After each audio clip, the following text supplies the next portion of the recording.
Welcome to Successful Philanthropy. I'm your host, Jean Shafiroff. Today with us, a fascinating and wonderful guest. Her name, Anna Oliveira. Anna is the CEO and president of New York Women's Foundation. She's a repeat guest. She was here last year in March of 2021 for New York Women's Foundation and for Women's History Month. Let's all welcome Anna Oliveira.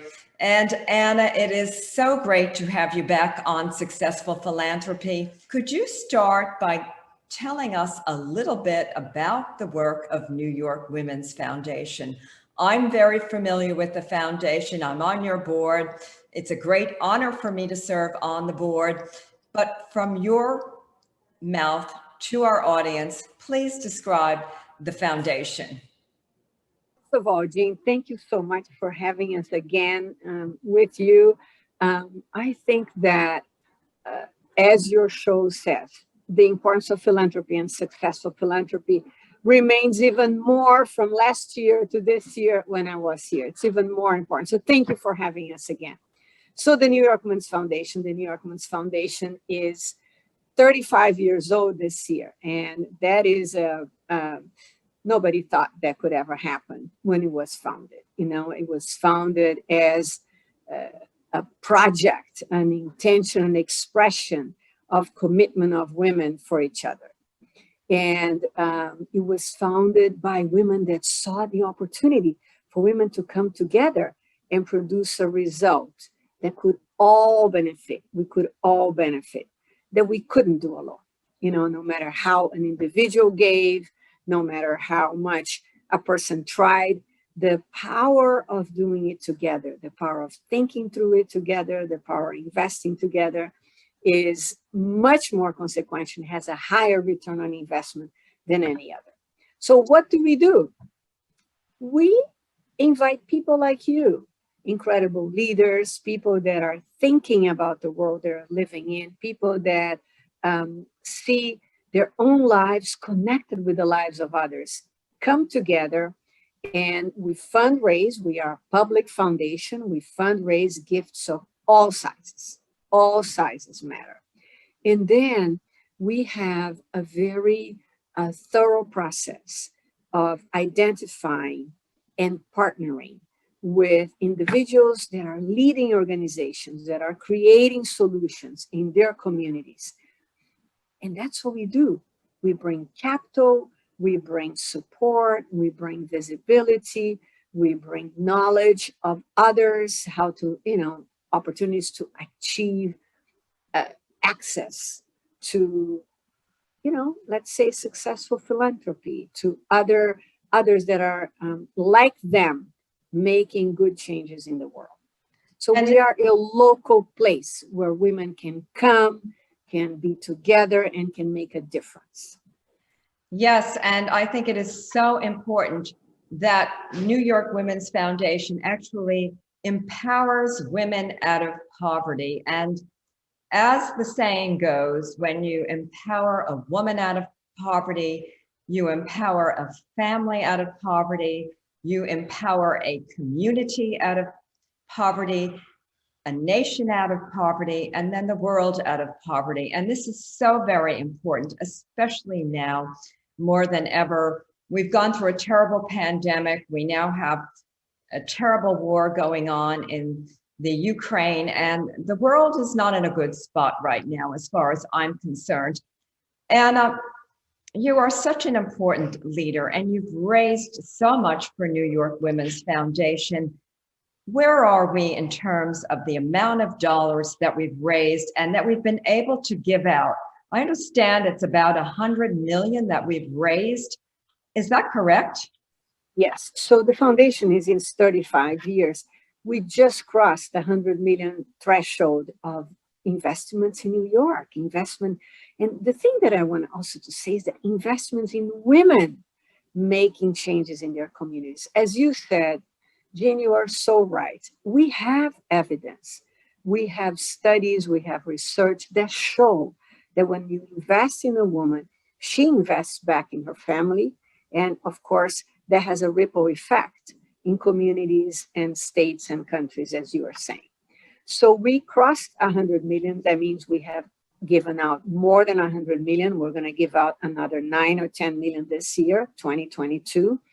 And we have consistently invested in an economic security, in racial equality, in gender equality, in girls. You know, we also invest in girls because we want them to have the same opportunities to design successful lives. You know, when you're talking about empowerment, a great element of empowerment is being an environment that is supportive, in having opportunities and the means to, you know, seize the opportunities, staying in school, seeing professional careers, seeing people like yourselves in positions of power, right? In positions of success. So the crossing of the 100 million is very important to us. But it's also important where those dollars have gone. They have gone to the communities that receive the least. They have gone to organizations that usually are not funded, you know, or that struggle to be seen, to be perceived as a good destination of investment. So we're very proud. We have an enormous success with our grantees. Over 80% of the ever funded grantee partners of the foundation are alive, are thriving, and are first responders to the needs of their communities. And this is so important. And getting back to helping women, the foundation helps women, they prepare them for jobs. And give an example of one of the groups that we give money to, because I think when people actually hear a story about how jobs are created and how women move forward, they connect more with the foundation. Exactly. I think it is important to know, well, if I contribute to the foundation, what's happening in the world with that, right? What is the impact that it's having? So, for instance, I can give several examples. I will give the example that I think you also know and very fond of, which is Custom Collaborative. Custom Collaborative is a grantee partner of the foundation that began with one person in Gozi, one person who is a seamstress, seeing the opportunity to use her talent, but to also use her cultural background as an African immigrant, being very familiar with construction of clothing that expresses beauty and expresses utility, right? Very useful, very practical, and very beautiful. So Custom Collaborative begins with a vision of one person that is doing that to support herself, that understands that there are opportunities in the fashion industry in New York to be successful. And she gets a grant from the foundation and engages others into that, into sewing, into creating outfits, right? And it begins to ripple. It gets visibility. Our board members hear about it, others hear about it, and Custom Collaborative grows and employs others, and it becomes a viable small business. I can give an example in the culinary area, where a group of women began to bake together years ago in just a regular oven. And we were the first funder, which allowed them to get an industrial oven, then to get the proper licenses. And who are they? They are immigrants. They had recent immigrants. They had limited proficiency in English at the time. And that therefore was very difficult for them to get a position in the food industry in New York. But they came knowing how to make their breads, which are considered for us artisan breads, right? They are individually made. They are Indian tradition breads. They are Eastern tradition breads. They are Latino America tradition breads. Who today, so they grew, they not only support themselves, they hired others. Today, that's something called Hot Bread Kitchen. And you can go to Whole Foods, you can go to Citarella, and you can find products from Hot Bread Kitchen. So they employ a large number of women. They also incubate other women's businesses that are in the culinary industry. All of this began with a grant from the foundation. Yes, I understand. We first started by giving them a $35,000 grant. And now Yes. I don't know how many hundreds of women are employed by a soup bread kitchen, but it's Yes. just such a success story. And these are women who would otherwise not be employed. And we've created a life and an ability for these women to continue happily and feel good about who they are because they make an income and they're able to support their families. Now, I want to move to the Equal Rights Amendment. In the United States, this amendment has never been part of the Constitution. And every year, I think that things are going to change and that it will become part of the Constitution. Why is this happening, Anna? Do you know the reason? So, for an amendment to get to the Constitution, it needs to be ratified by states. And the process of ratification, it has a certain number of years to be ratified. The process of ratification of the Equal Rights Amendment was a very slow process. It just ran into resistance, and unfortunately, it's not yet widespread enough. The understanding that equal rights is just a fundamental way to be treated, one like the other, not in an equal manner, but in an equal manner, right? Standing at the same level together. So the process of ratification ran into a lot of local roadblocks in different states. But I do want to say that it has been ratified. What is now in negotiation is, can that period that was longer than the period that it take, can there be an exception to that? Can that be different? Can that still count? And I want to, just say that there are incredible activists that are leading that struggle, they are leading that fight. And I also want to say something to all of us that are listening to the program.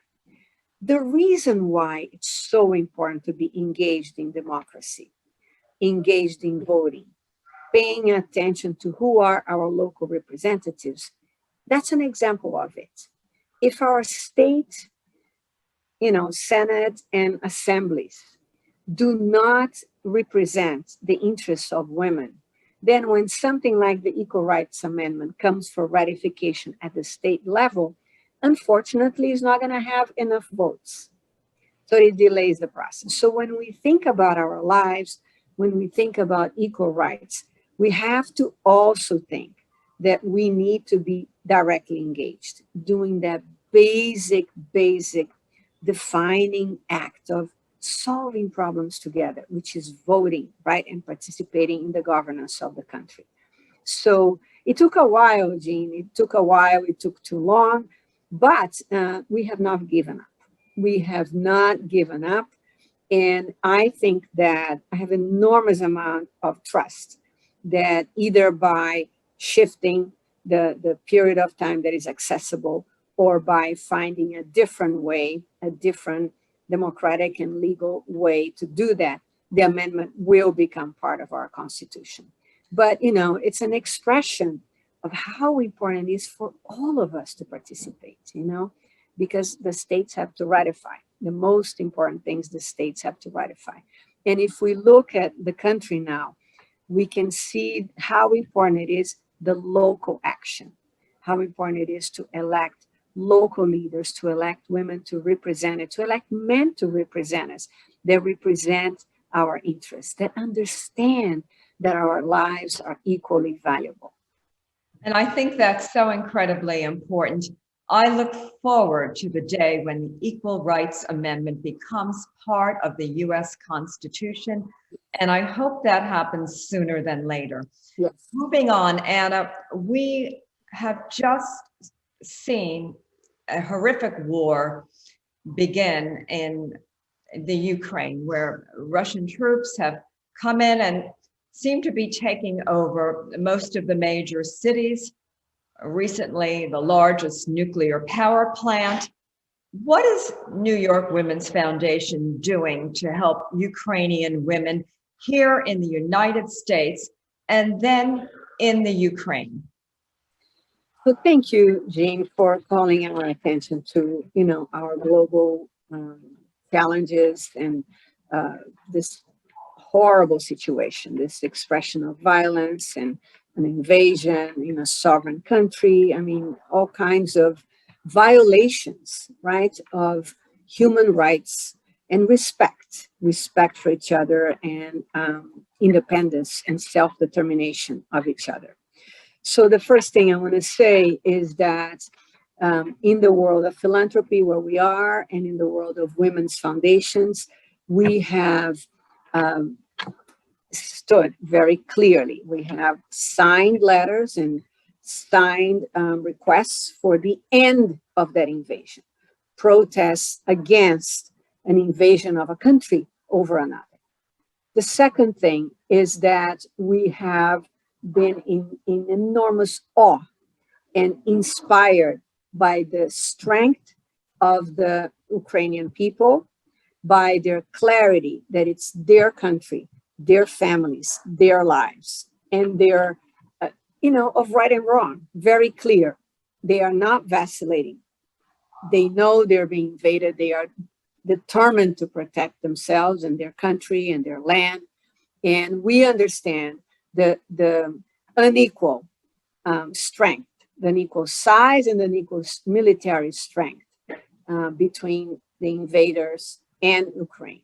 But we also are very present to the moral strength and to the clarity that the Ukrainian people have.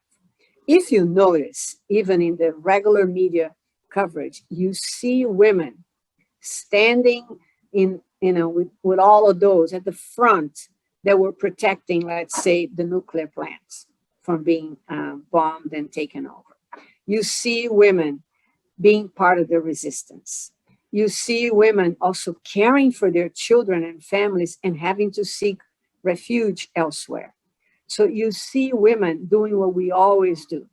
We stand, we protect, and we are hubs of action, of protection, and we witness that with Ukrainian women as well. So what are the solidarity acts in addition to making statements and saying, we do not accept, we do not condone, and we want their sovereignty and respect back? In Ukraine, there is a women's foundation.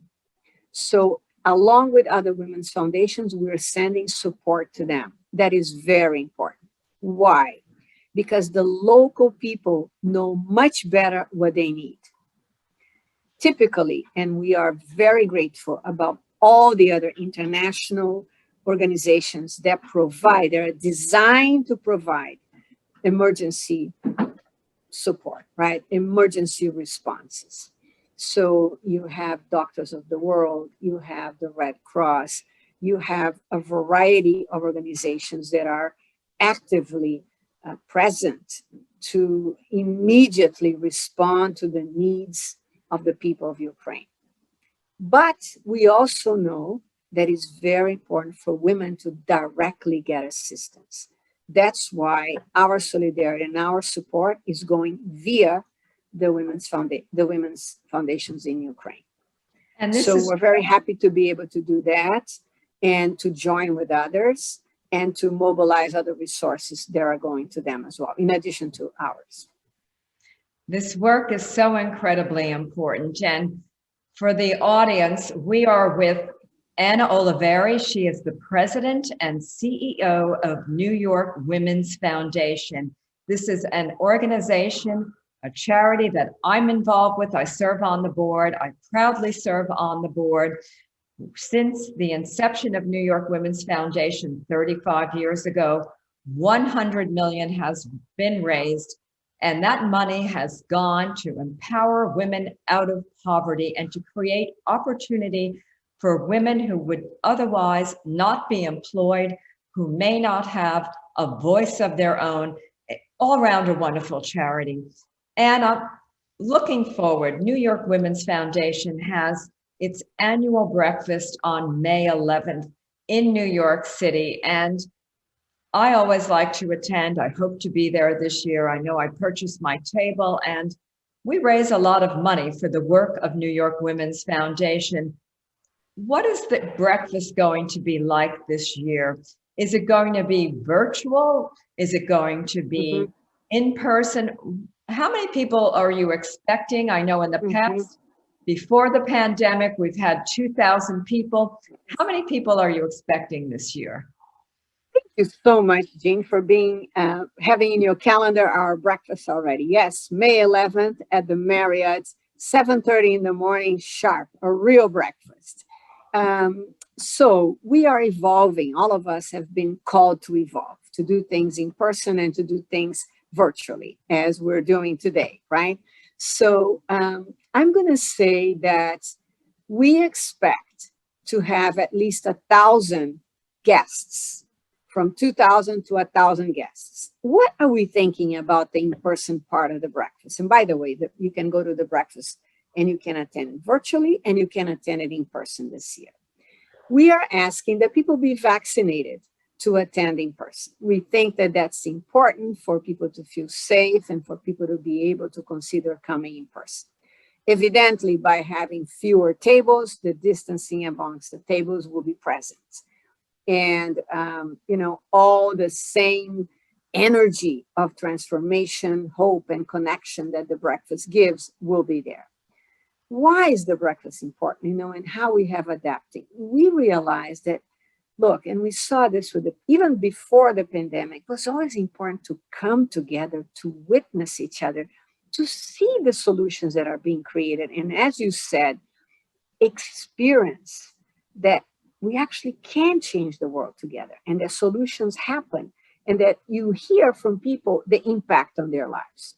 Our grantee speakers that stand at the breakfast and share their trajectory and how our grantee partners directly created the conditions for their success in life is a very valuable, a very transformational, very human connection that we establish. Now, the epidemic comes in New York, the pandemic in the globe, the various manifestations. What do we all share? We share a lot of separation, right? A lot of separation. Even those that could never have the option of working from home, first responders, our healthcare workers, our support, just the people that sustain our lives, be with food production, delivery, with cleaning, with health, everything. Even them have had to endure a certain amount of disconnection, a certain amount of separation.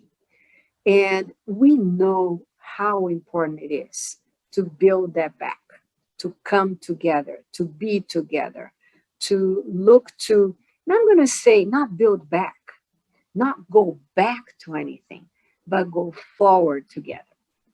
We want the breakfast to be a place where you can come safely, you can see each other, you can witness the work of our grantee partners, and you can contribute to maintaining our grants going in New York.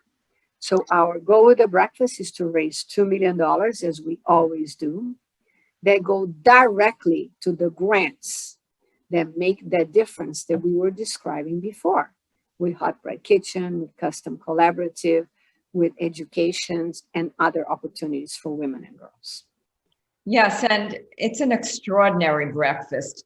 I always enjoy it every year. And to see 2,000 women together, it's a rally of a peaceful rally of sorts, I would say. And we've had many celebrities involved. I remember Mary Blige was there one year. I believe we honored her. And then we've had Abigail Disney from the Disney family, and Hillary Clinton, and a whole host of wonderful women, all there to support other women. Anna, how can people get involved with New York Women's Foundation? Say someone watching the show wants to go to the breakfast, or maybe wants to volunteer their time or make a donation. What's the best way to go about it? Yes, we need you. You're watching this show and you're thinking about the foundation. We need you and we want you. We like to say, come as you are and do all that you can. So what do you do for that? If you want to come to the breakfast, I will tell you that our honorees will be announced on Tuesday, which is International Women's Day, March 8th. You can go on our website today, www.ny.org. You can go there today and buy a ticket for the breakfast, buy a table for the breakfast.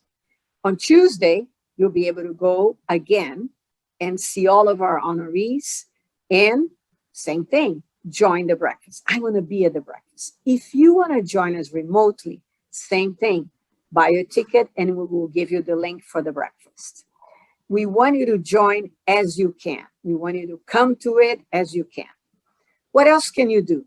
You can volunteer for the breakfast. The breakfast is a great opportunity if you have a few hours to volunteer.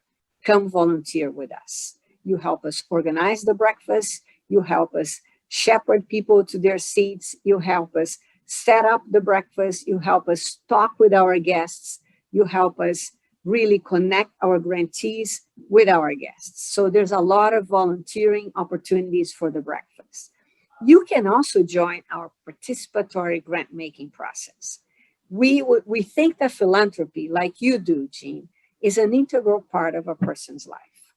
And that one of the things we can do is open it up for the participation of people.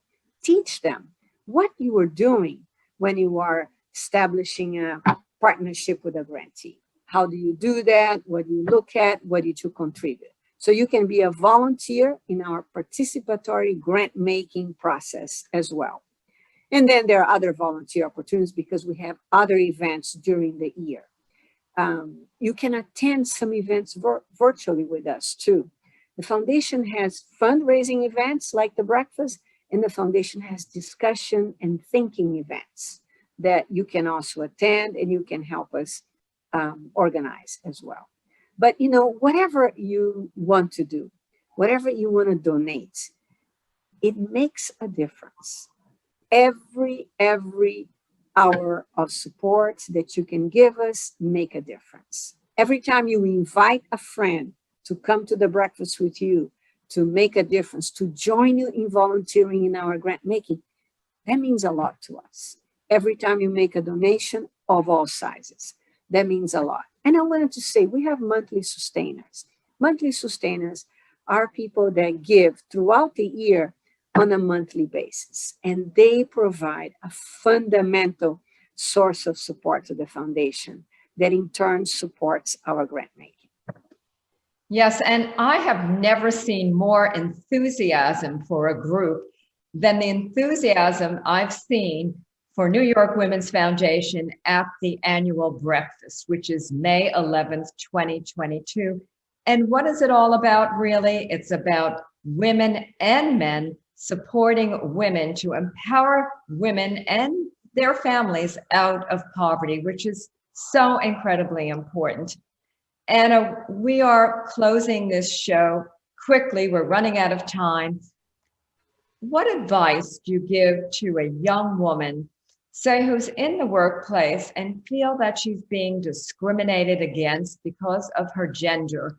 Thank you for asking that, Jean, because on a day-to-day basis, we can make such changes and protect ourselves and advance ourselves. First thing, you're not alone. There are organizations that can and will support you with that. How do you find them? Very easy. If you are in doubt, go to our website, www.nywf.org. Look at our grantee partners. You will see that you have safety, anti-violence, and safety grantee partners. We fund organizations in all communities of New York City that know how to support you emotionally, legally, and in a very practical manner. We are at a time where we see that the line of what is appropriate and tolerable has shifted in the favor of women. Anna, you have been truly a wonderful and very inspiring guest. Thank you so much for joining us today. This concludes Successful Philanthropy. Our guest today, Anna Oliveira. She is the CEO and president of New York Women's Foundation. I'm Jean Shafiroff, your host. I'll see you next week.